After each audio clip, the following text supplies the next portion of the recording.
Hello, good evening, students. Clear, audible, and visible. Yes, sir. Okay. समृद्धि, के सुमेधा, अदिति, आरती, आलोक, डिंपल, माही, पीयूष।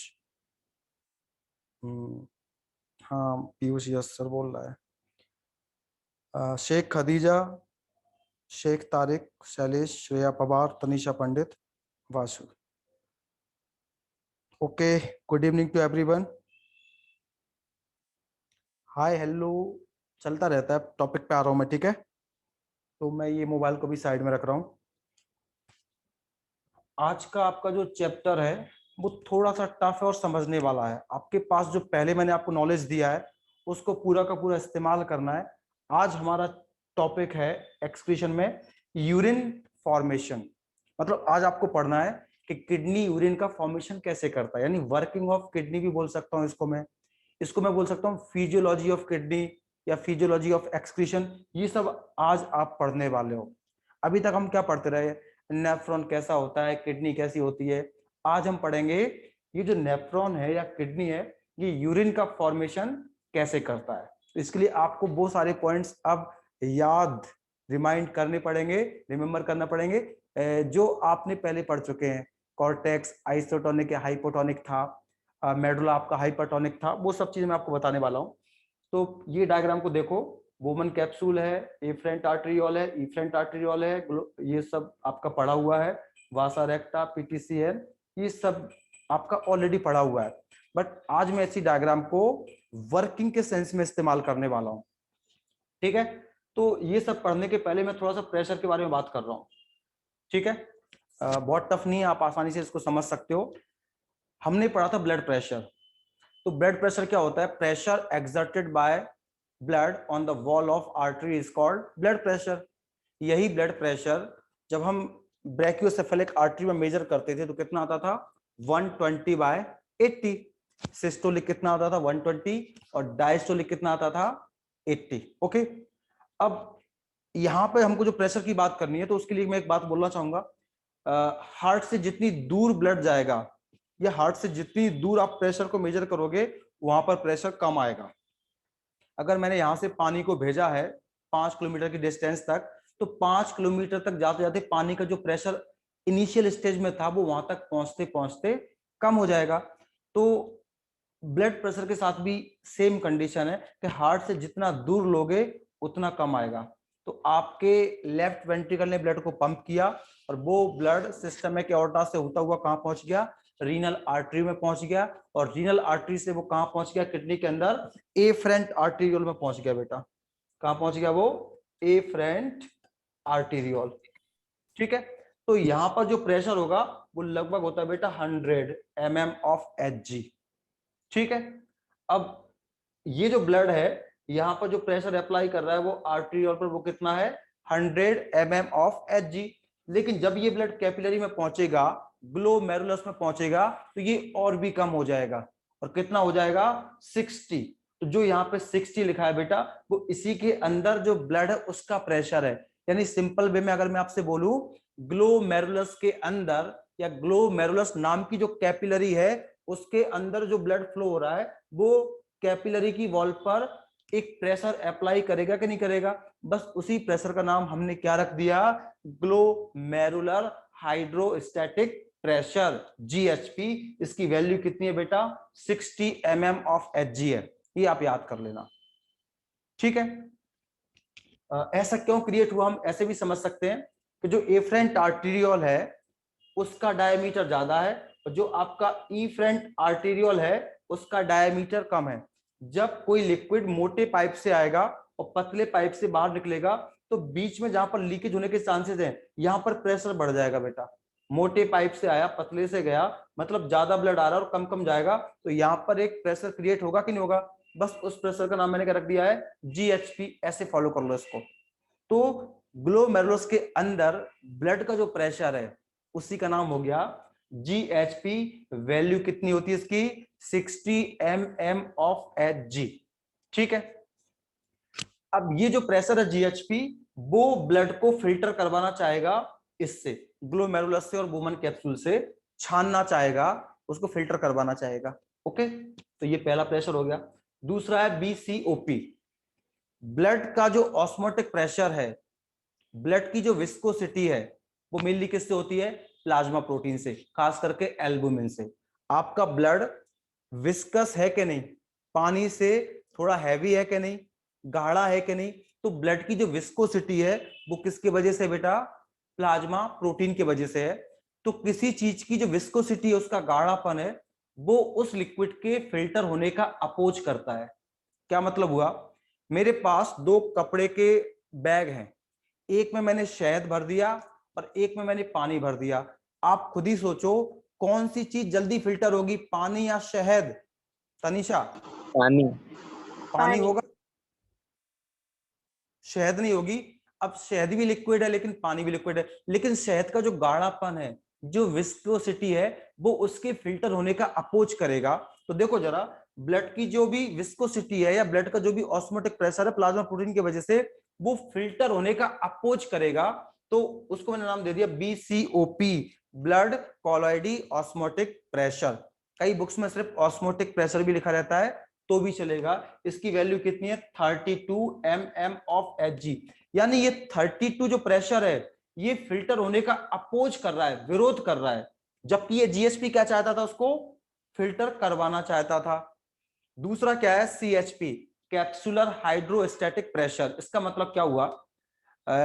जब ये liquid यहां से फिल्टर होगा तो इसकी जो वॉल है, ये जो फिल्ट्रेशन मेम्ब्रेन है, ये बोमन कैप्सूल की पोडोसाइट, बेसमेंट मेम्ब्रेन, और जो खुद ग्लोमेरुलस क्या है, ब्लड कैपिलरी है ना, तो उसकी भी वॉल होगी कि नहीं होगी? एंडोथेलियम।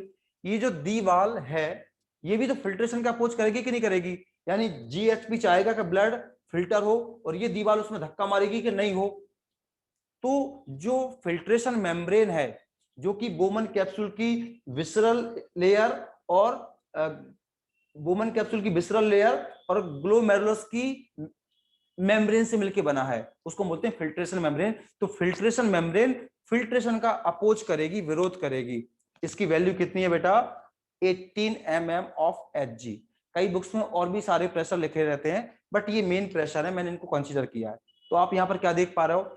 GSP फिल्ट्रेशन करवाना चाहेगा और BCOP और CSP क्या करेंगे? फिल्ट्रेशन का अपोज करेंगे। तो जो नेट प्रेशर है वो कितना आएगा? उस नेट प्रेशर को नाम दे दिया मैंने इफेक्टिव फिल्ट्रेशन प्रेशर, या आप यहां पर बोल सकते हो नेट फिल्ट्रेशन प्रेशर। तो कैसे करोगे आप उसको mathematically? GHP minus BCOP plus CHP। तो GHP कितना था अपना? 60 था। BCOP कितना अपना? 32 है। CHP अपना क्या है? 18 है। तो 60 माइनस ये हो जाएंगे 50। तो 60 में से जब 50 माइनस होंगे तो कितना बचेगा? 10। यानी जो नेट इन लास्ट में जो इफेक्टिव प्रेशर है वो कितना आ रहा है बेटा? 10 आ रहा है। ये 10 प्रेशर की वजह से आपका ब्लड फिल्टर होता है। इस पूरी कहानी को हम समझ सकते हैं, जो जलेबी बनाने वाला आदमी होता है ना, उसका एग्जांपल मुझे अच्छा लगता है। एग्जांपल बहुत हो सकते देने के लिए, बट जलेबी का एग्जांपल देने से क्या फायदा है? सपने में जलेबी खा लेते हैं।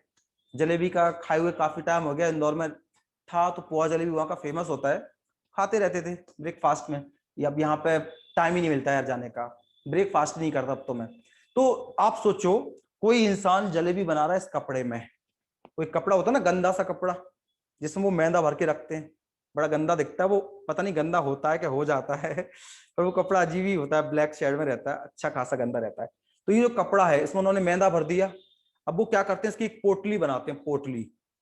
याद करो, ये बन गई पोटली। तो ये जो ऊपर से दबा रहा है वो प्रेशर क्या हो गया आपका? GHP।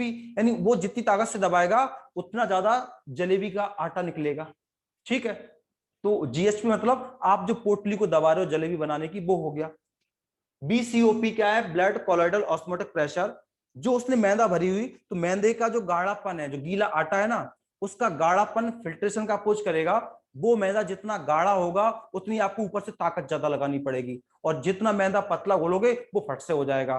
तो जो गाढ़ापन है, यानी जो मैदा की, बोला ना मैं, मैदा का जो गाढ़ापन है वो हो गया BCOP। ऐसे ब्लड के लिए क्या हो जाएगा? वो BCOP। मैंने आपको कंपेयर करके बता रहा हूं जलेबी बनाने वाले से। तीसरा CHP। CHP क्या हो गया? जलेबी जिस कपड़े से निकाल रहे हो, आप ऊपर से दबाओगे तो ये कपड़ा भी तो अपोजिट डायरेक्शन में प्रेशर अप्लाई नहीं करेगा क्या?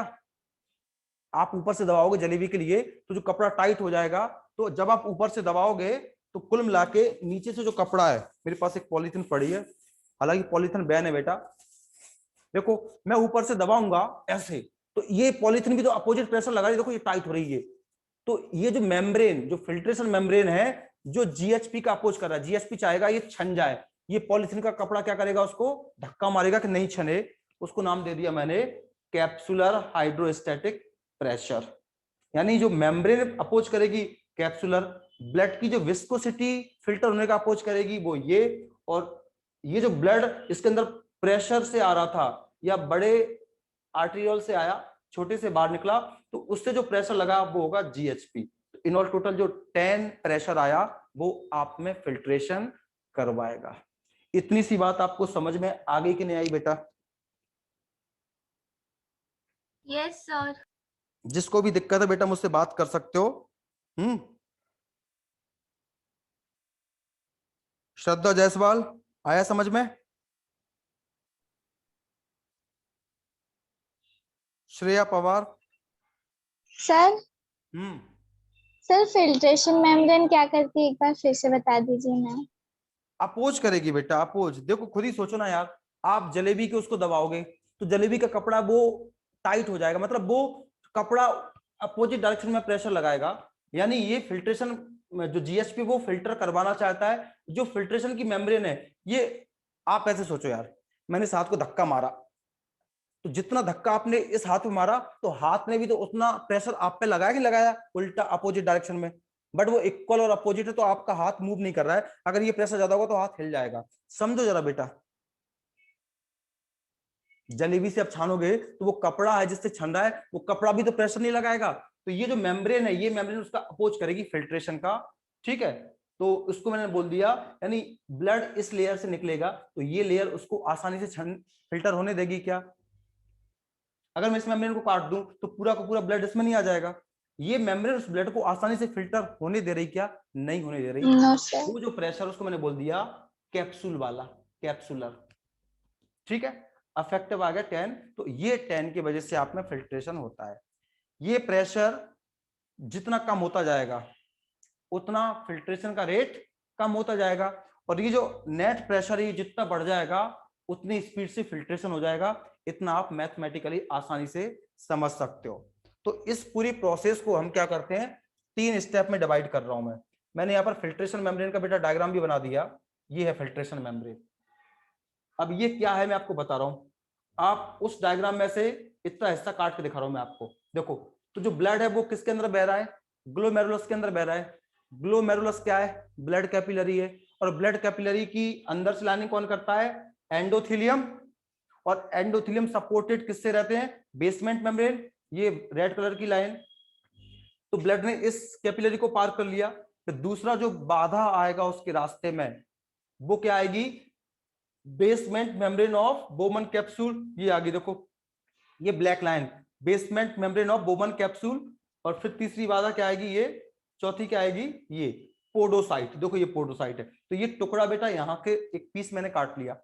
तो इसकी जो बेसमेंट मेम्ब्रेन है, देखो ये रेड वाली और ब्लैक वाली, ये दोनों फ्यूज हो गई। मैंने यहाँ पे फ्यूज करके आपको दिखा भी दिया, देखो ये फ्यूज हो गई। तो टोटल 3 लेयर को ब्लड को पार करना पड़ेगा बेटा, ये 3 लेयर को पार करना पड़ेगा। जब ब्लड ग्लोमेरुलस से बाहर निकलेगा तो कितनी लेयर को पार करेगा, वो 3 को करेगा। पहली क्या हो जाएगी, एंडोथीलियम ऑफ ग्लोमेरुलस। दूसरी क्या हो जाएगी, दोनों दूसरी हो जाएगी पोडोसाइट ऑफ बोमन कैप्सूल। और तीसरी हो जाएगी दोनों की जो बेसमेंट मेम्ब्रेन है बेटा वो जुड़ गई, तो टोटल 3 लेयर होगा, 1 2 3। इस लेयर को मैंने क्या बोल दिया है, फिल्ट्रेशन मेम्ब्रेन। तो इस लेयर को पार करने में, या जब भी ऊपर से ब्लड आएगा तो ये लेयर उसका अपोज करेगी, इसी को आपने दे दिया था नाम कैप्सुलर हाइड्रोस्टैटिक प्रेशर। ठीक है, तो ये है बेटा फिल्ट्रेशन मेम्ब्रेन, अब इसको याद रखना। ठीक है, चलो वापस आओ। अब इस पूरी कहानी को हम 3 स्टेप में पढ़ने वाले हैं बेटा, पूरी कहानी को। ओके, तो पहला स्टेप हो जाएगा अपना ग्लोमेरुलर फिल्ट्रेशन, या इसी को हम बोलते हैं अल्ट्रा फिल्ट्रेशन। मैं बहुत ही साफ शब्दों में, सिंपल वर्ड्स में आपसे बात करने वाला हूं। नाम ही उसका ग्लोमेरुलर फिल्ट्रेशन, यानी ये फिल्ट्रेशन बेटा कहां से होने वाला है, ग्लोमेरुलस से होने वाला है कि नहीं, या उससे होता है, तो इसका नाम हमने क्या रख दिया, ग्लोमेरुलस से होने वाला फिल्ट्रेशन। इंग्लिश में बोल दो ग्लोमेरुलर फिल्ट्रेशन। ये फिल्ट्रेशन बहुत ही फाइन लेवल का होता है, हर छोटी चीज को छाना जा सकता है, फाइन, बड़े पार्टिकल्स को नहीं छाना जा सकता है, तो उसका नाम हो गया अल्ट्रा। अल्ट्रा मतलब बहुत ही फाइन लेवल का, तो अल्ट्रा फिल्ट्रेशन।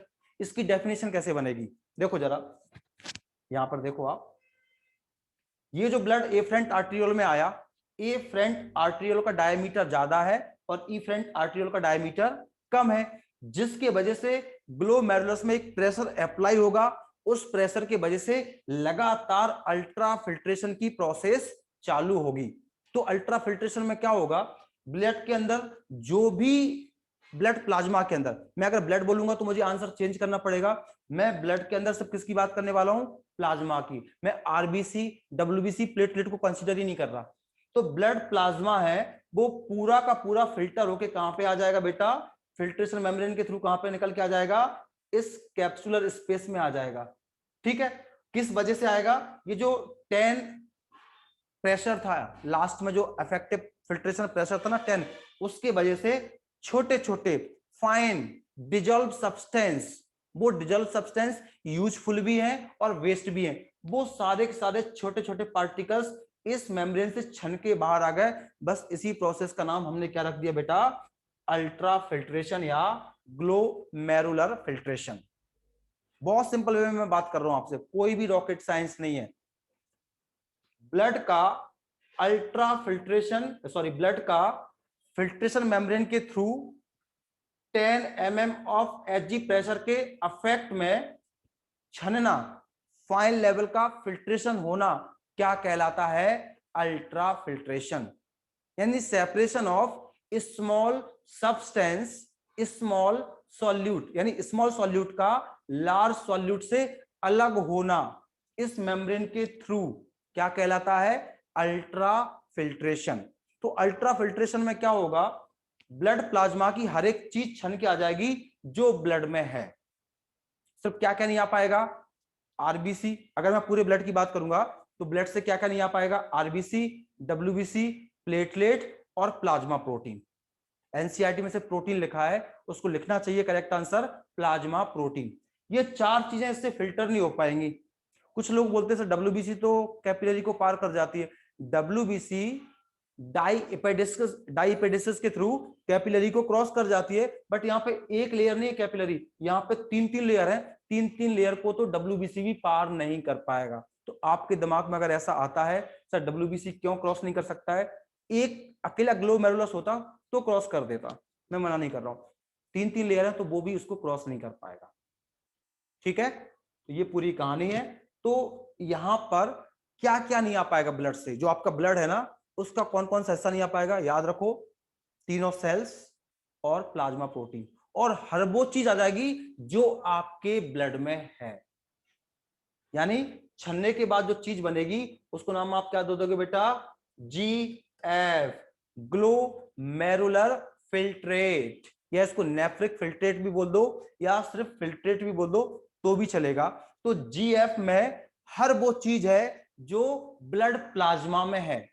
अभी मैंने ब्लड नहीं बोला है, अब मैं क्या बोल रहा हूं, शब्दों पे ध्यान देना। GF में, ग्लोमेरुलर फिल्ट्रेट में हर एक वो चीज है जो आपके ब्लड के प्लाज्मा में है, सिर्फ किसको छोड़ के, एक्सेप्ट प्लाज्मा प्रोटीन, बस याद रखना ये। अगर ब्लड से कंपेयर करोगे तो GF में क्या क्या नहीं होगा, अगर ब्लड से कंपेयर करोगे तो आरबीसी, डब्ल्यूबीसी, प्लेटलेट और प्लाज्मा प्रोटीन। लेकिन एनसीईआरटी की मैं लाइन इस्तेमाल कर रहा हूं, हम ब्लड से कंपेयर ना करके किससे करने वाले हैं, ब्लड प्लाज्मा से। तो GF is similar to blood plasma except plasma protein. NCERT में प्रोटीन लिखा है, पूरा नाम क्या होना चाहिए उसका, प्लाज्मा प्रोटीन। यानी प्लाज्मा प्रोटीन भी फिल्टर नहीं हो पाते हैं क्योंकि उनका साइज बड़ा होता है। ये अल्ट्रा फिल्ट्रेशन है, सिर्फ छोटे साइज के, यानी जो चीजें आपके ब्लड प्लाज्मा में घुली हुई है, डिजॉल्व है, वही छन सकती हैं। जैसे पानी में आप शक्कर घोल देते हो नमक घोल देते हो, तो आप कितने भी लेयर बना दो, जब भी आप पानी को छानोगे तो जो शक्कर या नमक पानी में घुला हुआ है वो फिल्टर हो जाएगा, लेकिन बड़े बड़े पार्टिकल्स होंगे वो फिल्टर नहीं हो पाएंगे। जो चीज घुली हुई है वो फिल्टर हो जाएगी, कितनी भी पतली छन्नी हो छानने वाली। तो आपको ये चीज समझ में आ रही है क्या? Ultra filtration. Yes sir. कोई भी दिक्कत नहीं है? माइक ऑफ करो, माइक किसका ऑन रह गया? ये बार बार माइक ऑन मत किया करो और वीडियो ऑन मत किया करो, रिकॉर्डेड में फिर आपको वीडियो दिखता है लोगों को, तो ऐसी गलती मत किया करो। चलिए कमेंट देख लेता हूं थोड़े से। तनिषा, बीसीओपी नहीं समझा? ब्लड की जो विस्कोसिटी है ना, उसी को बोलते हैं बीसीओपी। ब्लड का जो गाढ़ापन है ना, ब्लड पानी जैसा पतला नहीं है बेटा, पानी एकदम पतला है, ब्लड थोड़ा सा विस्कस है। वही विस्कोसिटी की वजह से जो ब्लड का गाढ़ापन है, उसके वजह से जो प्रेशर मेंटेन हो रहा है, जो अपोज कर रहा है, उसी को बोलते हैं। नहीं मुझे तो पता नहीं किसका हो गया था sir. Renal portal vein kidney का है और हेपेटिक पोर्टल वेन लिवर का है। सही बात है, लेकिन रीनल पोर्टल सिस्टम इंसानों में नहीं होता है। सर एक डाउट था। हाँ बोलो। सर प्लाज्मा ही मतलब प्लाज्मा प्रोटीन के बिना ही प्लाज्मा फिल्टर होता है, तो सिर्फ पानी में फिल्टर होगा ना? अरे बेटा, पानी फिल्टर होगा। अब पानी में क्या क्या घुला हुआ है? नमक, सोडियम, पोटेशियम, ग्लूकोज, वो भी नहीं निकल जाएगा क्या? वो भी तो फिल्टर होगा ना।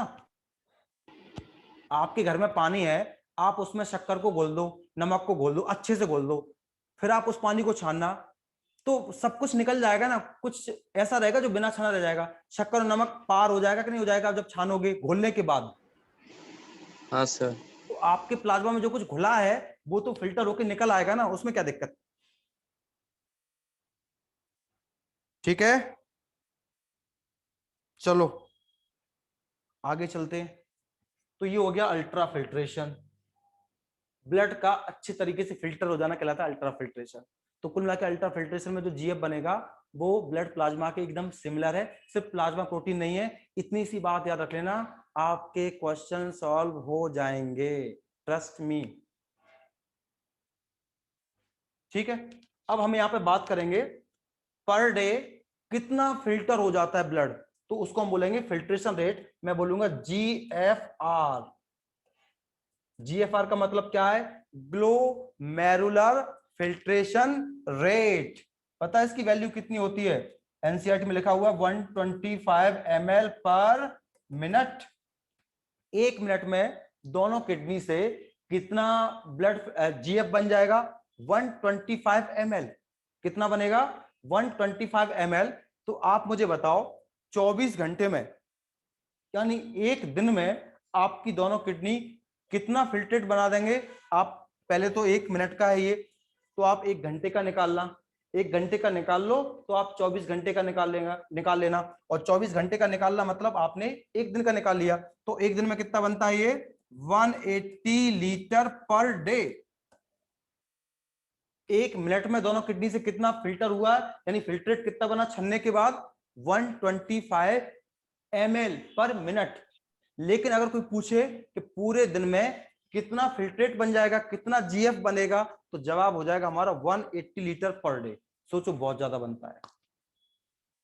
ठीक है, अगर यहां पे मैं एक दो बातें और करूं, तो एक मिनट में किडनी को ब्लड कितना जाता है? हालांकि 1300 ml जाता है, पर इस टॉपिक में एनसीईआरटी ने लिखा है 1100 से 1200 ml। कोई दिक्कत नहीं बेटा, हम भी उसको फॉलो कर लेते हैं। कार्डियक आउटपुट मैंने आपको पढ़ाया था कि नहीं पढ़ाया था? एक मिनट में आपका लेफ्ट वेंट्रिकल जितना ब्लड पंप करता है वो कहलाता है कार्डियक आउटपुट। तो एक मिनट में आपका हार्ट कितना ब्लड पंप करता है? लगभग 5 लीटर। जितना आप में उतना कर देता है। उस 5 लीटर में से, उस 5 लीटर यानी 5 लीटर किसकी वैल्यू है? एक मिनट में हार्ट जितना ब्लड पंप करता है, तो एक मिनट में उस 5 लीटर में से आपकी किडनी को कितना ब्लड गया? 1100 टू 1200 ml।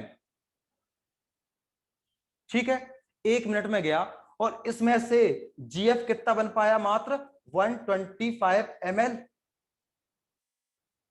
छन्ने के बाद हर मिनट कितना जीएफ बना? 125 ml। जबकि किडनी को हर मिनट ब्लड कितना गया था 1100 से 1200 ml। अब मैं इसको ऐसे बोलता हूं, अगर 1 मिनट में आपके किडनी को 1100 से 1200 ml ब्लड जा रहा है फिल्टर होने के लिए, तो आप मुझे बताओ पूरे ब्लड को किडनी कितनी देर में फिल्टर कर देगी, कितना टाइम लेगी? Can you tell me anybody? मेरे पूरे बॉडी के ब्लड को फिल्टर करने के लिए किडनी कितना टाइम लेगी? अरे बच्चों बोलो, श्रेया पवार बोलो, श्रेया पवार।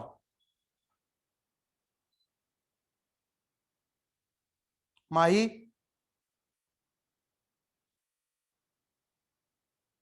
अरे बेटा कितना आसान है ये। सर 9 एक- मिनट 9 से 10। नहीं बेटा गलत हो गया।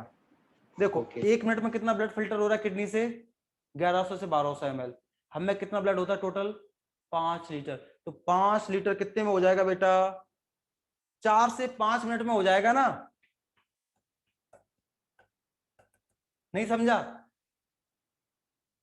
अरे यार समझा सर। 1100 को 5 से मल्टीप्लाई कर दो ना, 5.5 लीटर हो गया कि नहीं हो गया? तो हमें 5 से 5.5 लीटर ब्लड है ना, तो हमारी किडनी पूरे बॉडी के होल ब्लड को फिल्टर करने में कितना टाइम लेती है? 4 to 5 मिनट लेगी कि नहीं लेगी? यानी 4 से 5 मिनट में आपकी बॉडी में जितना ब्लड होता है वो एक बार पूरा किडनी से छन चुका रहता है। क्योंकि 1 मिनट में इतना ब्लड जा रहा है तो पूरे बॉडी को ब्लड छनने में कितना टाइम लग जाएगा? 4 से 5 मिनट लग जाएगा। ये पॉइंट आप साइड में लिखते चलो नोटबुक में, ये किडनी को इतना जाता है। ठीक है, तो ये हो गया बेटा अपना अल्ट्रा फिल्ट्रेशन। बहुत बारीकी फिल्ट्रेशन हुआ है। कोई दिक्कत आ रही है आपको इस पॉइंट में तो मुझसे बोलो बेटा। ब्लड को यहाँ पर छान देना है, खत्म कहानी। और ये पूरी की पूरी कैसी प्रोसेस है? फिजिकल प्रोसेस है। यानी यहाँ पे जो फिल्टर होके आएगा वो कौन से पार्टिकल्स आएंगे? स्मॉल या लार्ज? स्मॉल। स्मॉल या बहुत स्मॉल? Fine party. बहुत सारे। Smallest particle. यानी जो चीज मेरे खून में घुली हुई है, डिजॉल्व कंडीशन में है, सिर्फ वो निकल के आ पाएगी। जैसे आपने शक्कर घोल दी थी ना पानी में, तो शक्कर दिखती है क्या आपको फिर? No no sir. समझ गए ना? शक्कर तो है, चाय में शक्कर तो है, लेकिन जब छानोगे तो शक्कर छन्नी के ऊपर रह पाएगी क्या? No sir. वो तो दूध में घुल गई ना तो नीचे निकल जाएगी। सेम कंडीशन है, जो ग्लूकोज आपका घुला हुआ है वो सब यहाँ पे फिल्टर हो जाएगा। मेरा कहने का मतलब ये है कि जो अल्ट्रा फिल्ट्रेशन है ये नॉन सिलेक्टिव है। It is a total physical process. ये टोटल फिजिकल प्रोसेस है। तो स्मॉल सॉल्यूट यहाँ पे फिल्टर होके आ जाएंगे, चाहे वो यूजफुल हो चाहे वो वेस्ट प्रोडक्ट हो। जबकि इसको क्या करना चाहिए था? केवल किन चीजों को ब्लड से बाहर निकलने देता? वेस्ट को, यूरिया, यूरिक एसिड, अमोनिया और भी खराब चीजें। लेकिन खराब चीजें तो यहाँ पे फिल्टर होके आ गई, नो डाउट, लेकिन साथ में ग्लूकोज भी आ गया, अमाइनो एसिड भी आ गया, सोडियम भी आ गया, पोटेशियम भी आ गया, विटामिन भी आ गए, पानी भी आ गया। क्या इनको यहां से बाहर निकल के आना चाहिए था, अच्छी चीजों को? No sir.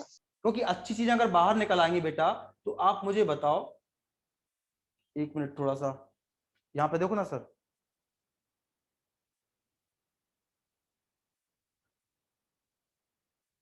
हाँ, तो अगर आप देखो जरा, अगर यहां से अच्छी चीजें निकल के आ जाएंगी तो बेटा वो तो पेशाब में निकल जाएंगी, यूरिन में निकल जाएंगी। और जबकि ये चीज होना चाहिए क्या? नहीं होना चाहिए। देखो जरा अपना यार कट गया कोई पॉइंट, डायग्राम में थोड़ा सा चेंज हुआ था।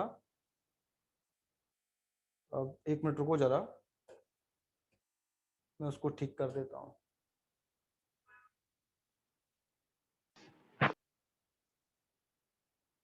तो जो आपका देखो यार, ये डायग्राम थोड़ा सा, सर हाँ सर किडनी को जिंदा रहने के लिए कितना ब्लड चाहिए? बहुत कम चाहिए, बहुत कम चाहिए। जिंदा रहने की बात करो तो बहुत कम चाहिए। अब तुम सोचोगे इतना ब्लड क्यों गया? ये तो फिल्टर होने के लिए गया, ये ब्लड उसको O2 देने के लिए नहीं गया था। हालांकि इस ब्लड में O2 है, लेकिन O2 अगर ये चाहिए रहता है इसको, तो O2 तो बहुत कम ब्लड में भी इसका काम चल जाता, लेकिन इतना ब्लड गया, वो इसको ऑक्सीजन देने के लिए नहीं गया था, वो फिल्टर होने के लिए गया था। जितना ब्लड जाएगा उतना फिल्टर होगा, उतना ज्यादा आपका ब्लड साफ रहेगा। क्लियर है? हाँ सर। अल्ट्रा फिल्ट्रेशन खत्म।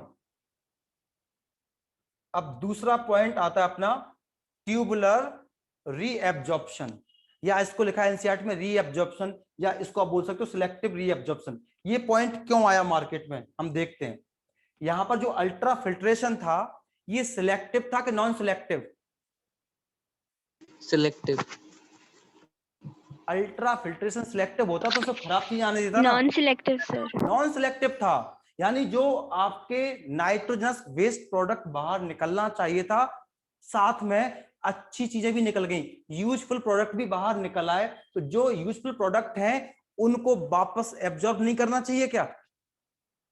Yes sir. करना चाहिए, क्योंकि अगर उनको वापस एब्जॉर्ब नहीं किया गया तो आप सुसु में बाहर निकाल दोगे। आप इतनी मुश्किल से 2 वक्त की रोटी कमाते हो, खाते हो, नॉन वेज खाते, कितना महंगा आता है, घी दूध खाते हो, क्या आप उसको ऐसे निकालते रहोगे ऐसे ही फ्री में? मंजूर है आपको? नहीं। No sir. हमारी किडनी को मंजूर नहीं है, कुदरत को मंजूर नहीं है, बायोलॉजी को मंजूर नहीं है, तो वो क्या बोलेगा, जो अच्छे प्रोडक्ट, यूजफुल प्रोडक्ट यहाँ पर निकल के आ गए, यूजफुल सब्सटेंस बाहर निकल के आ गए, उनका एब्जॉर्प्शन करो ताकि वो वापस ब्लड में पहुंच जाए, क्योंकि वो ब्लड से निकल के आया था, उसको वापस ये जो कैपिलरी है ना, इनके ब्लड में वापस भेजना है। ऐसा करने के लिए दूसरा पॉइंट का जन्म हो गया। अगर हमारा अल्ट्रा फिल्ट्रेशन सिलेक्टिव होता, सिर्फ खराब चीजों को बाहर छन्ने देता, यूजफुल प्रोडक्ट को फिल्टर नहीं होने देता, तो शायद हम दूसरा पॉइंट पढ़ते भी नहीं। समझ पा रहे हो बेटा मैं क्या कह रहा हूं? तो यस सर। ट्यूबुलर रीअब्जॉर्प्शन क्या हो जाएगा, आप इस डायग्राम में देखो। याद रखना बेटा, एरो के बारे में आपको बता दूं, जो एरो इसकी तरफ है, किसकी? नेफ्रॉन की तरफ है, वो क्या शो करेगा? सीक्रेशन, यानी वो चीज नेफ्रॉन में डाली जा रही है, और जो चीज नेफ्रॉन में डाली जा रही है वो आपकी यूरिन में यानी सुसु में बाहर निकल जाएगा। ठीक है? जो एरो बेटा इससे दूर लगा हुआ है, ऐसे या ऐसे, उसका मतलब क्या है, वो चीज नेफ्रॉन से यानी जीएफ से बाहर निकाली जा रही है, उसको आप बोल देना एब्जॉर्प्शन। समझ में आया इतनी सी बात? क्योंकि एनसीईआरटी में एरो लगा के डायग्राम दिखा दी उन्होंने, तो बच्चे बड़े कंफ्यूज होते हैं, सर ये एरो कैसे लगाया? अब वो यहाँ पे कैसे एरो लगा देता, कई बार ऐसे लगा देता है, एक एरो ऐसे लगा देता है। तो मुझे आप बताओ ये एरो क्या शो करेगा?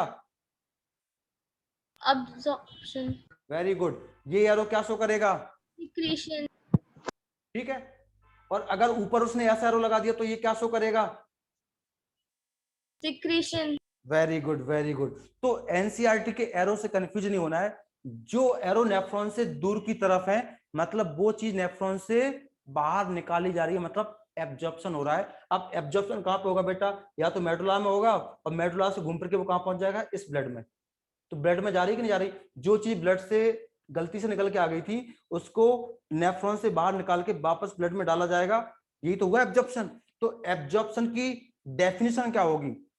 Absorption of useful product from GF या from nephron to the medulla या ब्लड, या आप ऐसे बोल सकते हो absorption of useful product from nephron to the PTCN and vasa recta is called absorption. Nephron के अंदर जो अच्छी चीजें गलती से आ गई थी, जो कि नहीं आना चाहिए था, उनको वापस पीटीसीएन के ब्लड में या वासा रेक्टा के ब्लड में, या चलो इससे बाहर मेडुला है, मेडुला में आना क्या कहलाता है? रीएब्जॉर्प्शन। और ये रीएब्जॉर्प्शन एक्टिव और पैसिव दोनों मेथड से होता है। तो मैं आपको एक पॉइंट और बता दूंगा, यहां पर जितने भी आपके न्यूट्रिएंट्स होते हैं, जितने भी आपके न्यूट्रिएंट्स हैं, जैसे ग्लूकोज है, अमाइनो एसिड है, ये क्या होते हैं? High threshold compound. एनसीईआरटी में लिखा हुआ है क्या होते हैं ये? High threshold compound. High threshold compound का मतलब आप समझते हो क्या होता है? इसका मतलब ये होता है कि अगर ग्लूकोज यहां से निकल के यहां पर आ गया तो वो पूरा का पूरा एब्जॉर्ब हो जाना चाहिए 100%, 99.9% नहीं, वो पूरा का पूरा 100% क्या हो जाना चाहिए। तो जो भी हाई थ्रेशोल्ड कंपाउंड है उनका एब्जॉर्प्शन कंप्लीट होगा क्या पार्शियल होगा? कंप्लीट। कंप्लीट। कंप्लीट होगा। तो यहां पर जो ग्लूकोज गलती से आ गया था, अमाइनो एसिड गलती से आ गया था, वो पूरा का पूरा एब्जॉर्ब होगा कि नहीं होगा? यानी यूरिन में बिल्कुल भी ग्लूकोज नहीं निकल सकता है सिवाय आपको डायबिटीज की बीमारी नहीं हो तो। उसकी बात बताऊंगा वहां पे भी क्यों निकलता है, उसकी भी मैं अभी बात करूंगा। तो आपके जितने भी न्यूट्रिएंट्स हैं वो पूरे के पूरे एब्जॉर्ब हो जाते हैं। इसको बोलते हैं हाई थ्रेशोल्ड कंपाउंड। और एक होते हैं लो थ्रेशोल्ड कंपाउंड, जैसे nitrogenous waste, urea, uric acid, ammonia, और भी खराब चीजें, ड्रग वगैरह बहुत सारी चीजें होती हैं, वो सब क्या है? लो थ्रेशोल्ड कंपाउंड। लो थ्रेशोल्ड कंपाउंड का मतलब ये हुआ कि उन चीजों का एब्जॉर्प्शन बिल्कुल भी नहीं होगा। मान के चलो यहां से यूरिया फिल्टर होके आ गया था, तो क्या यूरिया को वापस एब्जॉर्ब होना चाहिए ब्लड में क्या? भाई उसको ब्लड से बाहर निकाला गया, वापस तुम एब्जॉर्ब करके ब्लड में डाल दोगे तो किडनी में जाने से या छानने का मतलब ही कुछ नहीं निकलेगा। तो जो भी आपके नाइट्रोजनस वेस्ट है वो कैसे हैं? लो थ्रेशोल्ड कंपाउंड, यानी कि उनका एब्जॉर्प्शन नहीं होता है, ना के बराबर होता है या होता नहीं है। और जो हाई थ्रेशोल्ड है उनका पूरा एब्जॉर्प्शन होता है, लेकिन जो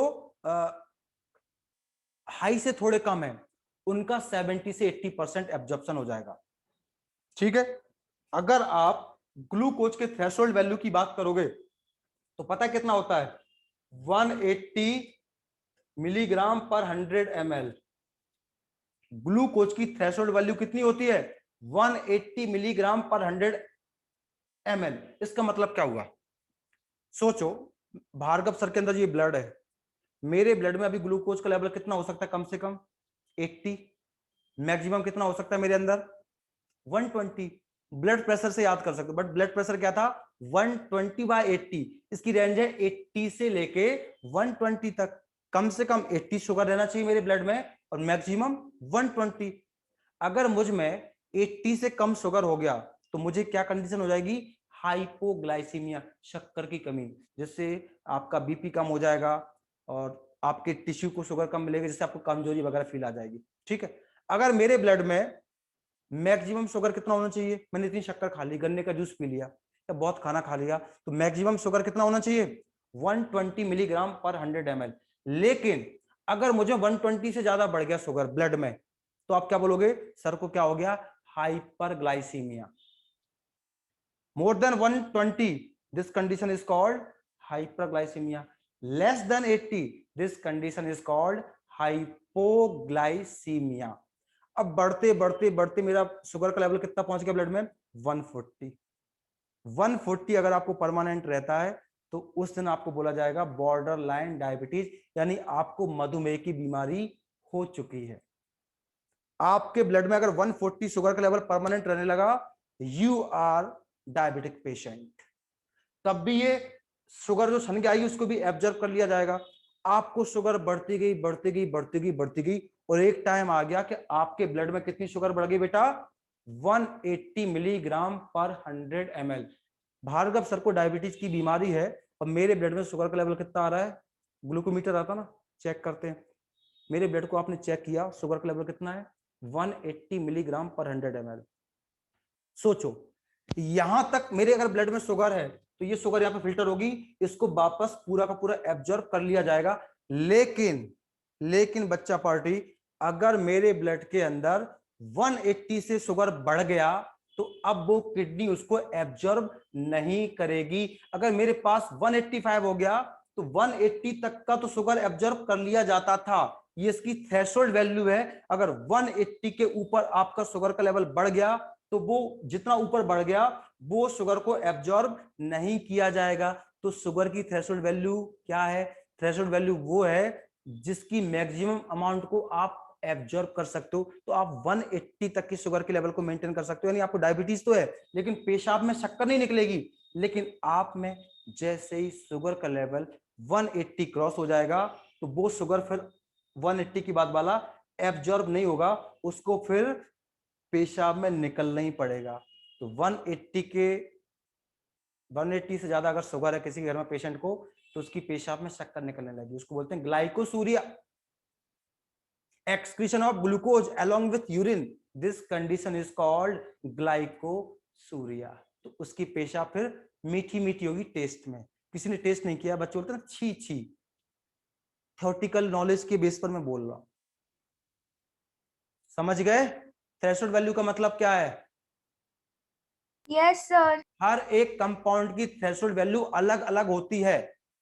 ग्लूकोज की थ्रेशोल्ड वैल्यू कितनी है? 180। सबकी 180 नहीं होगी, किसी की कितनी होगी, किसी की कितनी होगी। थ्रेशोल्ड वैल्यू का मतलब यह है कि वो मैक्सिमम अमाउंट जिसको पूरा का पूरा एब्जॉर्ब कर लिया जाता है। तो ग्लूकोज की वैल्यू देके रखी है, उसका क्वेश्चन भी आता है। तो ग्लूकोज के लिए ये वैल्यू कितनी है? 180। जिसके घर में मधुमेह के पेशेंट है, अगर शुगर का लेवल उनको 250 आया, तो उनका ग्लूकोज पेशाब में निकलेगा क्या? नहीं सर। No sir. क्यों नहीं निकलेगा बेटा? 180 से 180 के बाद निकलना स्टार्ट हो जाएगा। अगर किसी पेशेंट को 250 मिलीग्राम शुगर बढ़ा हुआ है, तो उसका यूरिन के साथ ग्लूकोज नहीं निकलेगा क्या? हाँ सर निकलेगा। फिर तुमने क्यों बोल दिया नो सर? ऐसे ही हवा में मुंह उठा के बोल दे तो नो सर यस सर। सोचा करो ना थोड़ा सा बोलने के पहले। इतना चिल्ला रहा हूं, बिना एसी के पसीना खा रहा हूं, और आप इतना नहीं बता पा रहे चिल्लाने के बाद, तो फिर आपके लिए कहां से टीचर लाऊं मैं यार? समझ गए?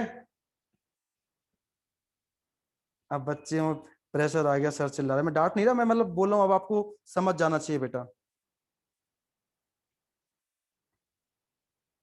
समझ गए? 180 होता है मर्जीना। ड्रग का बेटा श्रद्धा क्या होता है? वो थ्रेशोल्ड वैल्यू अलग अलग होती है ना। नहीं सर, वो जो ग्लूकोज का ब्लड में जितना अमाउंट होता है 150 से 180 के रेंज में होता है ना। ये तुमने कहीं भी पढ़ा होगा, 180 एग्जैक्ट आंसर है। हाँ। लिखा रहता है बहुत जगह 150 से, यानी 180 के पेशेंट को डायबिटीज की बीमारी तो है, लेकिन उसको ग्लाइकोसूरिया भी हो जाएगा, यानी पेशाब के साथ भी ग्लूकोज निकलना स्टार्ट हो जाएगा। जबकि अगर मुझे 150 अगर ग्लूकोज का लेवल बढ़ा हुआ है, तो मुझे डायबिटीज की बीमारी तो है, लेकिन मेरा ग्लूकोज यूरिन के साथ बाहर नहीं निकलेगा, ऐसा मतलब है। आरती ने बोल दिया यस सर समझा। थैंक यू आरती। माही समझा? Yes sir. श्रेया पवार, आज श्रेया पवार Yes, बोल ही sir. नहीं रही। चलो बेटा, थका दिया। ट्यूबुलर रीअब्जॉर्प्शन की बात कर रहा हूं, तो इसको हम एक एक करके पढ़ने वाले हैं बेटा। ट्यूबुलर रीअब्जॉर्प्शन में पहले हम पढ़ेंगे एब्जॉर्ब, ए नंबर दूंगा इसको नाम, एब्जॉर्प्शन इन पीसीटी। तो पीसीटी में आप खुद ही सोचो, क्यूबॉइडल ब्रश बॉर्डर एपिथेलियम है कि नहीं? देखो यहाँ पे मैंने एक हिंट के लिए बना के रखा है, और यहाँ पे माइटोकॉन्ड्रिया भी ज्यादा है। इसका मतलब जब मैंने आपको इसकी स्ट्रक्चर पढ़ाई थी, तो उस समय मैंने आपको एक आइडिया दिया था कि अगर यहाँ पर माइक्रोबिलाई ज्यादा है तो एब्जॉर्प्शन बहुत ज्यादा होगा, सही बात है। और माइटोकॉन्ड्रिया ज्यादा है, इसका मतलब एक्टिव होगा, ठीक है? तो याद रखना, यहां पर टोटल 65% या 2/3 ऑफ जीएफ का एब्जॉर्प्शन हो जाता है। सोचो, आप में जो दिन भर में 24 घंटे में 180 लीटर बना, उसका 65% अकेला पीसीटी में एब्जॉर्प्शन हो गया। बहुत ज्यादा हुआ कि नहीं हुआ? हुआ कि नहीं हुआ? हुआ। और ऐसा इसलिए हुआ क्योंकि ऐसा होने के लिए यहां पर वो कंडीशन थी ना, क्यूबॉइडल ब्रश बॉर्डर यहीं पे था, बाकी जगह नहीं था। इसका मतलब यहाँ पे ज्यादा होना चाहिए था, और सच में हुआ। 100% का 65% अकेला एब्जॉर्प्शन का किसने कर दिया? पीसीटी ने कर दिया। और यहां पर माइटोकॉन्ड्रिया भी ज्यादा थे, मतलब वहां पे एक्टिव एब्जॉर्प्शन हो गया, ठीक है? अब हम बात करते हैं किस किस का हुआ। आज के बाद लिख लेना, होल ऑफ न्यूट्रिएंट। न्यूट्रिएंट्स जो आपके होते हैं वो पूरे के पूरे एब्जॉर्ब हो जाते हैं। मैं यहां पर लिख सकता हूं ग्लूकोज कॉमा अमाइनो एसिड, यानी जितना ग्लूकोज और अमाइनो एसिड फिल्टर होके आ गया था, वो पूरा का पूरा पीसीटी में एब्जॉर्ब हो जाता है, यानी पीसीटी के आगे वो दिखता ही नहीं है। यहां तक आपको ग्लूकोज दिखेगा और अमाइनो एसिड दिखेगा, वो दोनों इंपॉर्टेंट चीजें ये Q border brisk border absorb करके ये पीटीसीएन जो कैपिलरी है ना, इस कैपिलरी में डाल देता है। तो जो चीज ब्लड से बाहर निकल के आई थी उसको वापस ब्लड में भेज दिया। यही तो चाहिए था आपको, हो गया ना? ठीक है, तो होल ऑफ न्यूट्रिएंट्स, फिर आप लिख देना 70 से 80% में क्या डाल देना, सॉल्ट्स और पानी, सोडियम, पोटेशियम, SCO3 और वाटर एक्सेट्रा। यानी 100% नहीं हुआ, 100% तो किसके एब्जॉर्प्शन हो गया था पीसीटी में, न्यूट्रिएंट्स का, आपके खाने का। लेकिन जो वाटर और मिनरल सॉल्ट्स हैं उनका कितना हुआ, 70 से 80%। तो in all total maximum absorption कहां पे हो गया बेटा, पीसीटी में हो गया।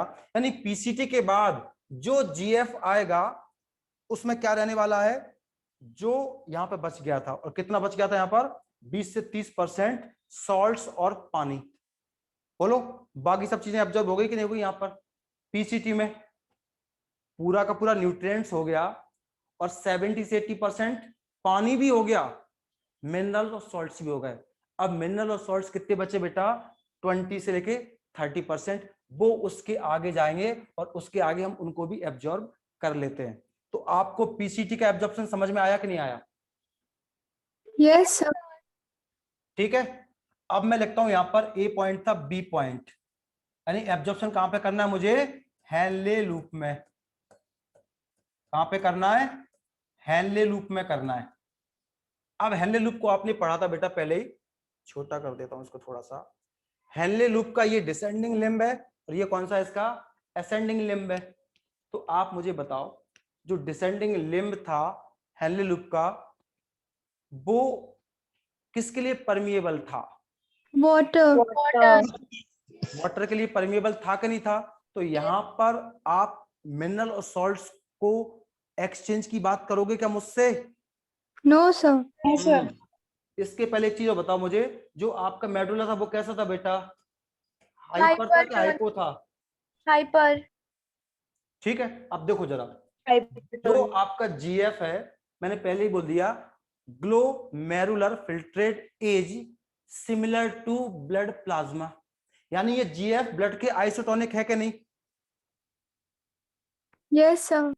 ठीक है, यानी वही जीएफ पीसीटी में एब्जॉर्ब हो गया, अभी भी वो ब्लड के आइसोटोनिक है, अभी भी वो ब्लड के जैसे ही था कंसंट्रेशन में। वही जीएफ कहां पे एंटर कर गया बेटा, अब मेडुला में कर गया कि नहीं कर गया, हेनले लूप में।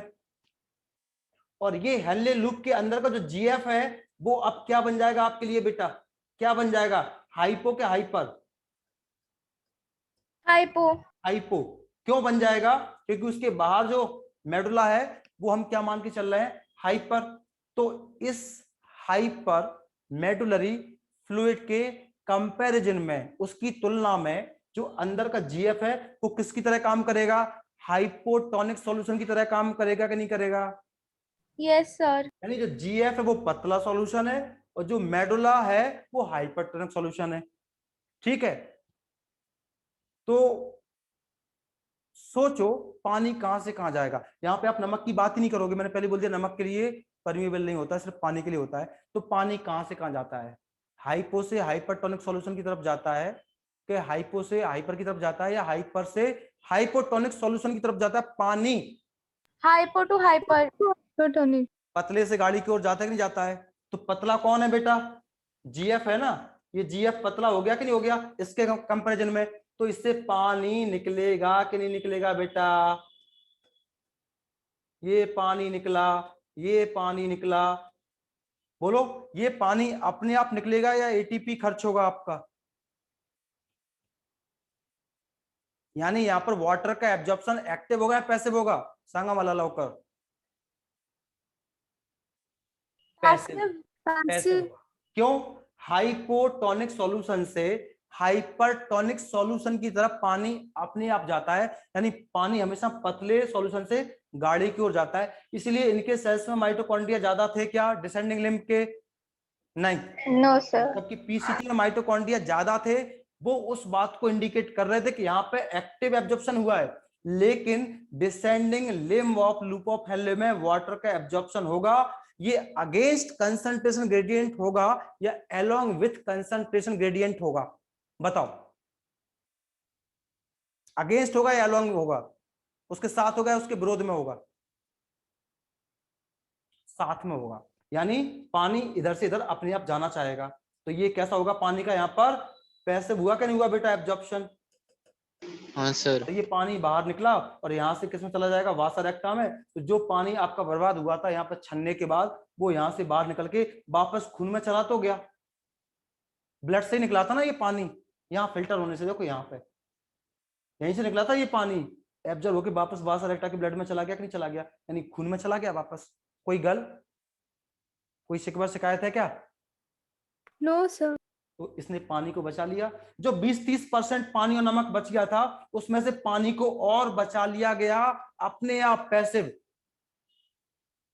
ठीक है, अब आप खुद ही सोचो बेटा, जब किसी पतले सॉल्यूशन का आप पानी बाहर निकालते जाओगे तो जो पतला था वो धीमे धीमे गाढ़ा नहीं हो जाएगा अपने आप? समझने की बात है बेटा। जैसे आपको दूध वाले ने दूध दिया, आपने बोला सर इसने पतला दूध दिया, आप पतले दूध को बॉईल करो, उसका पानी को भाप बना के उड़ा दो, तो वही पतला दूध गाढ़ा नहीं हो जाएगा आपका? Yes sir. जो जीएफ, हंसी आ रही है बच्चों को, जो जीएफ हाइपो हुआ करता था उसका आपने पानी बाहर निकाल दिया, तो पानी निकलने के बाद वही हाइपो ऑटोमेटिक हाइपर नहीं बन जाएगा? Yes sir. और जो हाइपर था उसको अब आपको क्या मानना पड़ेगा? हाइपो मानना पड़ेगा। ऐसा नहीं कि हाइपर नहीं है, ये है, लेकिन इसके कंपैरेटिवली इसका कंसंट्रेशन और ज्यादा बढ़ गया। तो जो जीएफ हाइपो हुआ करता था मेडुलरी रीजन के कंपैरिजन में, वो अब क्या बन गया? हाइपर, क्योंकि उसका पानी आपने बाहर निचोड़ दिया। तो पानी निकालने के बाद जो पतला था, पतले का पानी निकाल दो तो अपने आप गाढ़ा नहीं हो जाएगा? Yes sir. तो अब जीएफ किसकी तरह काम करेगा? हाइपरटोनिक सॉल्यूशन की तरह। और जो मेडुला हाइपर हुआ करता था, अब उसको गलती से क्या बनना पड़ेगा? इसके कंपैरिजन में हाइपो बनना पड़ेगा। है वो हाइपर, लेकिन कंपैरेटिवली आप कंपेयर करोगे तो अब वो कैसा फील होगा इसके कंपैरिजन में? हाइपो। ठीक है, अब पानी कहां से कहां जाना चाहिए? हाइपो से hyper, but condition apply, ascending limb of loop of Henle पानी के लिए परमिएबल है क्या? No sir. तो आप मुझसे नहीं बोलोगे सर पानी मेडुला से नेफ्रॉन में गया। जा सकता था, बट ये उसको क्रॉस ही नहीं होने देता है। पहली कंडीशन बोल दी मैंने। अब कोई दिक्कत? No sir. ये सिर्फ किसके लिए परमिएबल है बेटा? सॉल्ट। सॉल्ट के लिए। अब बताओ, हाइपरटोनिक जीएफ है कि मेडुला है? जीएफ। Very good. तो नमक कहां से कहां जाएगा? हाइपर से हाइपरटोनिक सॉल्यूशन की तरफ जाएगा कि नहीं जाएगा? अब नमक sir. इसमें ज्यादा होगा तो नमक इससे बाहर निकलेगा कि नहीं निकलेगा? Yes sir. अपने आप निकलेगा या पैसे लगेंगे? पैसिवली। पैसिव। Very good. ये नमक अपने आप निकलेगा, यानी मैं लिख रहा हूं इसको पैसिव। इसीलिए thin segment of ascending limb of loop of Henley के जो सेल्स थे उसमें माइटोकॉन्ड्रिया अबंडेंट थे या फ्यू थे? फ्यू। Very Few. गुड। ये फ्यू इसीलिए थे क्योंकि यहां पर माइटोकॉन्ड्रिया की जरूरत थी ही नहीं, क्योंकि ये तो अपने आप निकल जाएंगे अकॉर्डिंग टू या अलोंग विथ कंसंट्रेशन ग्रेडियंट। नमक हमेशा गाढ़े सॉल्यूशन से पतले की ओर जाता है, तो अब अंदर का गाढ़ा बन गया था ना, तो अपने आप नमक निकल गया। अब आप जरा सोचो, जब गाढ़े सॉल्यूशन का, हाइपरटोनिक सॉल्यूशन का नमक बाहर निकालोगे तो धीमे धीमे का हाइपर था वो धीमे धीमे हाइपो नहीं बनने लगेगा बेटा? Yes sir. हाँ सर। हाइपर का आपने नमक निकाल दिया तो वो धीमे धीमे हाइपो नहीं बन जाएगा? बोला। हाँ सर। और जो मेडुला है वो यहाँ पर हाइपो की तरह काम कर रहा था, लेकिन एक्चुअली मेडुला पहले से कैसा था बेटा, हाइपर ही था कि नहीं था? Yes sir. वो तो यहाँ पे गलती से इसके कंपैरिजन में उसको हाइपो फील हुआ था, होना पड़ा था, लेकिन मेडुला अभी भी क्या हाइपर है। और नमक निकलने के बाद जो नेफ्रॉन के अंदर का या हेनले लूप के अंदर का जीएफ है वो कैसा हो जाएगा वापस? हाइपो। हाइपो। और इस सेगमेंट में नमक ही अंदर बाहर जा सकता है। तो पानी की बात तो जवान पे लानी मत, नहीं तो मैं आपकी जवान नहीं काटूंगा, डांट दूंगा। तो अब क्या होगा, अपने आप तो नमक फिर कहां से कहां जाएगा, वापस हाइपर से हाइपो की ओर जाएगा कि नहीं जाएगा नमक? अपने आप। यहां तो नमक बाहर निकला बेटा, तो अब मेडुला कैसा हो गया, और ज्यादा हाइपर हो गया, और जीएफ का नमक निकलने से वो क्या हो गया, हाइपो। तो यहां पर नमक वापस हाइपर से हाइपो की ओर नहीं चला जाएगा क्या? अरे यस बोलो सर। ना।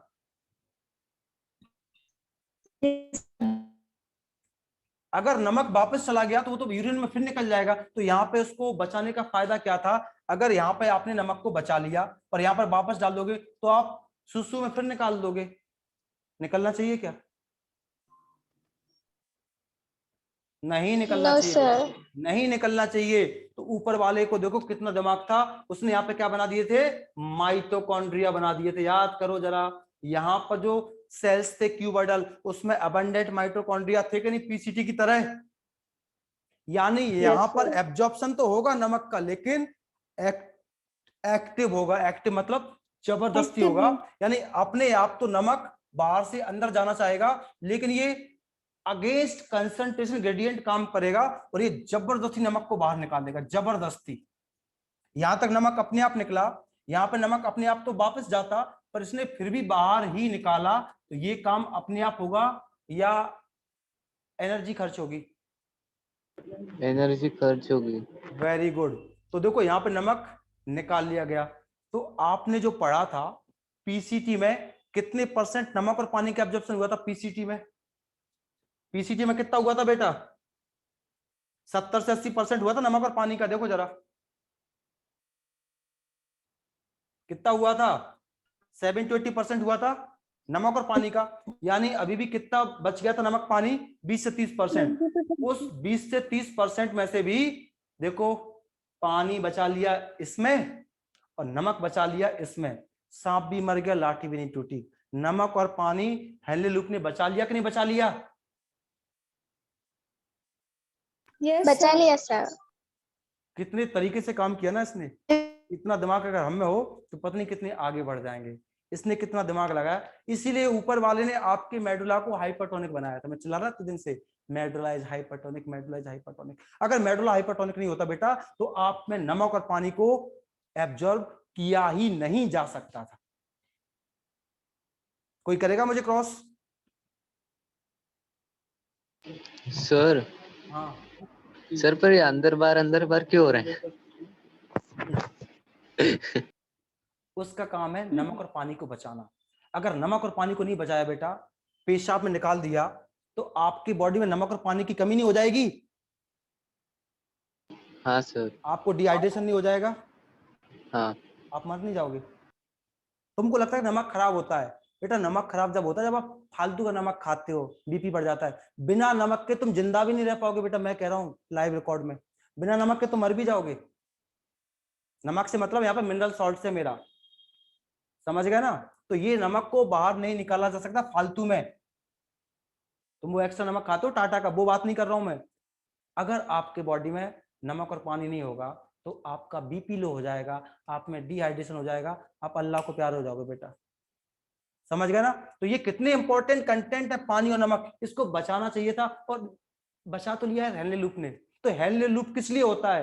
पानी और नमक को बचाने के लिए होता है, जिसमें हेनले लूप जितना ज्यादा लंबा होगा उसमें नमक और पानी को उतना ज्यादा एब्जॉर्ब किया जाएगा। तो मुझे आप बताओ, जो डेजर्ट कंडीशन में रहते हैं मैमल्स, उनका हेनले लूप बड़ा होगा या हमारा? या ऐसे सोचो जिसमें हेनले लूप, एक कंडीशन जिसमें हेनले लूप बहुत लंबा है, दूसरा केस है जिसमें हेनले लूप थोड़ा छोटा है। किसकी यूरिन बहुत ही हाइपरटोनिक निकलेगी, बहुत ही कंसंट्रेट गाढ़ी निकलेगी? लॉन्ग डेजर्ट हेनरी लूप वाले की या स्मॉल हेनरी लूप वाले की? लॉन्ग वाले की। Very long good. वाले। तो हेनरी लूप जिसमें जितना ज्यादा लंबा होगा वो उतनी ज्यादा पानी की बचत कर लेगा। Save the water. समझे? और चिल्लाऊं? आ गया ना? हिंट दो मुझे बेटा। Yes sir. Yes sir. तो सोचो यहाँ पर कंसंट्रेशन 300 था, यहाँ पे कितना था कंसंट्रेशन? 300 था। अब आप सोचो जरा, 300 था, अब इसका पानी निकलता गया, पानी निकलता गया, तो इसका कंसंट्रेशन कितना होता गया होगा? सोचो जरा, 400, 500, 600, 700, 800, 900, 1000, 1100, और यहाँ तक आते आते कितना हो गया था? एनसीईआरटी देखना, हालांकि मैं काउंटर करंट तो आपको कल पढ़ाऊंगा। यहाँ तक आते आते कितना हो गया? 1200 हो गया कि नहीं हो गया? जो 300 का जीएफ था, पतला था, उसका आपने पानी निकाल दिया, तो वो धीमे धीमे गाढ़ा नहीं होता जाएगा बेटा? Yes sir. तो उसकी ऑस्मोलरिटी बढ़ती जाएगी। तो यहाँ पे 300 थी, अब पानी निकालोगे तो ये 400, 500, 600, 700, 800, 900, 1000, 1100 और 1200 हो गई कि नहीं हो गई? यानी अभी क्या बन गया? हाइपरटोनिक बन गया कि नहीं बन गया? यस अब देखो, ये जो 1200 था जीएफ, अब उसका नमक निकाल दिया, तो वापस कंसंट्रेशन क्या हो जाएगा? कम या ज्यादा? कम। हाँ, तो 1100 हो गया, 1000, 900, 800, 600, 500, 400, यहां तक आते आते वापस 300 हो गया। यानी 300 का जीएफ गया था और वापस कितने का हो गया आकर? 300 का। यानी जितना कंसंट्रेशन गया था हेनरी लूप में, वापस आने के बाद कॉर्टेक्स में कितना हो गया? वापस 300 हो गया कि नहीं हो गया? हो गया कि नहीं हो गया? Yes sir. और इसने अपना काम भी कर लिया, तुम्हारा पानी भी बचा दिया और तुम्हारा नमक भी बचा दिया। इसको मैं ऐसे बोलता हूं, सांप भी मर गया और लाठी भी नहीं टूटी। 300 गया था, 300 आ गया और अपना काम करके भी आ गया बेटा। ठीक है? तो इसमें एब्जॉर्प्शन हुआ था वाटर का, इसमें हुआ था नमक का। अब आता है एब्जॉर्प्शन इन डीसीटी। मैं लिख नहीं रहा हूं, ओरली बोलूंगा अब। Absorption in DCT. तो डीसीटी में एब्जॉर्प्शन किसका होता है? मैं सिर्फ डायरेक्ट नाम लिखूंगा बेटा, अब याद कर लेना। इस एरो को मुझे हटाना पड़ेगा, इस एरो को। तो इसमें एब्जॉर्प्शन किसका हो जाएगा बेटा? ग्रीन कलर ले रहा हूं मैं। एक तो हो जाएगा सोडियम का, एक हो जाएगा HCO3 नेगेटिव का, और एक हो जाएगा पानी का। इन तीन चीजों को याद रख लो बेटा। किस किस का एब्जॉर्प्शन होगा डीसीटी में? सोडियम का, या वो NaCl भी दे सकता है, नमक लिख के दे सकता है। सोडियम का एब्जॉर्प्शन होगा, बाइकार्बोनेट आयन का भी होगा, और किसका होगा? पानी का होगा। इन तीनों का एब्जॉर्प्शन कहां पे हुआ है? डीसीटी में। और ये किसके प्रभाव में हुआ था बेटा? Aldosterone and ADH hormone, anti diuretic hormone. यानी यहां पर जो एब्जॉर्प्शन है ये कैसा है? फैकल्टेटिव है। जबकि यहां पर जो नमक, बाइकार्बोनेट, जो पीसीटी में हुआ था, वो कंपलसरी है, वो जरूरी है। यहां भी तो पानी का हुआ था ना 70 से 80%, नमक का हुआ था, पोटेशियम का, कैल्शियम का, सबका होता है, SCO3 का। तो यहाँ पे कंपलसरी था, यहाँ पर डिपेंड करता है पानी में नमक या पानी या बाइकार्बोनेट कितने हैं, उस पर डिपेंड करेगा कि होना भी है कि नहीं होना है। अगर होना भी है तो कितना होना है। समझ गए? अब आता है रीअब्जॉर्प्शन इन कलेक्टिंग डक्ट। तो आप मुझे बताओ, ये 300 हो गया था, यहाँ पर कंसंट्रेशन कितना हो गया था? 300। अब वो 300 वाला जीएफ कहां पे गया? कलेक्टिंग डक्ट में। तो कलेक्टिंग डक्ट वापस किस में आ रहा है बेटा? ये CD है। ये क्या है हमारा? CD है, ये कलेक्टिंग डक्ट है। तो ये कलेक्टिंग डक्ट वापस किस में आ गया? मेडुला में आया कि नहीं आया? Yes sir. मेडुला हाइपरटोनिक है क्या हाइपो? हाइपरटोन। तो इसका पानी बाहर निकल के और नहीं आ जाएगा? बोलो, पानी और बाहर निकल के आ जाएगा कि नहीं आ जाएगा बेटा? मुझे इतना जवाब तो दे दो। Yes sir. तो सोचो, यहां तक नमक पानी निचोड़ लिया गया और थोड़ा बहुत पानी और बच गया था, वो कलेक्टिंग डक्ट वापस किस में गया? मेडुला में गया, तो उसका और पानी निकाल लिया गया। तो जो यहाँ पर रीनल पेपिल्ला पे यूरिन आएगा, अब पहली बार इसको यहाँ पे नाम क्या दोगे आप बेटा? यूरिन, पेशाब। अभी तक नाम क्या रखा था मैंने? GF, GF, GF, GF, GF. Collecting duct में आने के बाद जो बचा हुआ पानी एब्जॉर्ब हो गया, अब इसको पहली बार आप क्या बोलोगे? सुसु, मूत्र, और इसी को विसर्जन कर देना। ये कहलाता है मूत्र विसर्जन, जिसको आप बोलते हो मिक्चुरेशन, यूरिनेशन। सबने सिंबल देखा होगा। तो यूरिन कब कहलाएगा? पीसीटी में कहलाएगा, हेनरी लूप में कहलाएगा, डीसीटी में कहलाएगा? नहीं कहलाएगा। आप यूरिन कब बोलोगे पहली बार? इसमें कलेक्टिंग डक्ट में आने के बाद। अब ये खराब चीज है। अब इसमें सिर्फ खराब चीज है, पानी भी बचा लिया गया, सिर्फ उतना पानी जाने दिया जितना यूरिया के घुलने को चाहिए था। मजबूरी में भी इतना पानी जाने दिया, वरना इसका बस चलता तो ये पानी भी निकाल लेता, आप सुसु में यूरिया पाउडर फॉर्म में निकाल देते। लेकिन पाउडर फॉर्म में निकाला नहीं जा सकता है, उसके घुलने को कुछ तो पानी चाहिए, बस उतना पानी आपके इसने जाने दिया। तो यहाँ पर जो आप यूरिन निकालोगे वो कितने टाइम कंसंट्रेट निकालोगे? 4 टाइम। ये 4 टाइम किससे कंपेयर कर रहा हूं मैं? इससे। स्टार्टिंग में जीएफ बना था, उसका नमक और पानी निकाल लिया गया, तो लास्ट में वो कितना कंसंट्रेट हो गया? स्टार्टिंग जीएफ से 4 टाइम। यानी इंसान कितना कंसंट्रेट यूरिन निकालता है? 4 time concentrate urine that of initial GF form. जो स्टार्टिंग में आपका ग्लोमेरुलर फिल्ट्रेट बना था, उससे 4 गुना ज्यादा गाढ़ी पेशाब आप निकालते हो। ये जो हाइपरटोनिक यूरिन आया, वो इस सारी मशीनरी ने काम किया, आपका नमक और पानी बचा दिया। थोड़ा बहुत समझना जरा, यूरिया यहाँ पे निकलता है, यूरिया को बाहर निकलना चाहिए, लेकिन थोड़ा बहुत यूरिया आपके जो कलेक्टिंग डक्ट का बॉटम है उससे थोड़ा सा बाहर निकल आया, और बाहर निकलने को हम क्या बोलते हैं? एब्जॉर्प्शन। तो सीडी के जो बिल्कुल लास्ट वाला पार्ट है, वहां से थोड़ा बहुत यूरिया निकल के वापस कहां पे आ गया? मेडुला में। जबकि यूरिया तो खराब चीज है बेटा, इसको तो पेशाब में निकलना चाहिए था, खराब चीज है ना। फिर भी ये वापस क्यों निकाल लिया गया? ताकि जो मेडुला की हाइपरटोनिसिटी है, मेडुला हाइपरटोनिक होता है कि नहीं होता है? वो हाइपरटोनिक किसकी वजह से होता है? वो नमक और यूरिया की वजह से। इसलिए थोड़ा बहुत यूरिया मजबूरी में निकालना पड़ा, क्योंकि नमक तो इसने यहां से निकाल लिया था, यूरिया यहां से निकल के आ गया। तो बताओ, इन दोनों ने मिलके मेडुला को हाइपरटोनिक मेंटेन कर लिया कि नहीं कर लिया? हाँ सर। अब मैं ट्यूबुलर सिक्रेशन बेटा कम पढ़ाऊंगा, मैं थक भी गया। अच्छा, बहुत टफ लग रहा होगा आज का लेक्चर, क्यों? No sir. नहीं सर। इसका खेल है पूरा, इसका। अभी याद हुआ हो नहीं हुआ उससे फर्क नहीं पड़ता है। जब आप 1-2 बार इसको पढ़ोगे, क्वेश्चन सॉल्व करोगे, तो कैसा भी क्वेश्चन तुम्हारे सामने आ जाएगा। कल भी और पढ़ाऊंगा इसका बचा हुआ हिस्सा।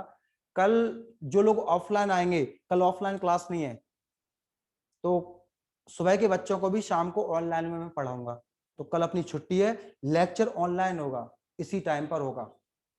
और मंडे को जो टेस्ट है उसका टाइम मैंने रखा है बेटा 7:30, चलेगा? हाँ सर। 7 बजे मैं लेक्चर छोड़ दूंगा, कम पढ़ाऊंगा उस दिन।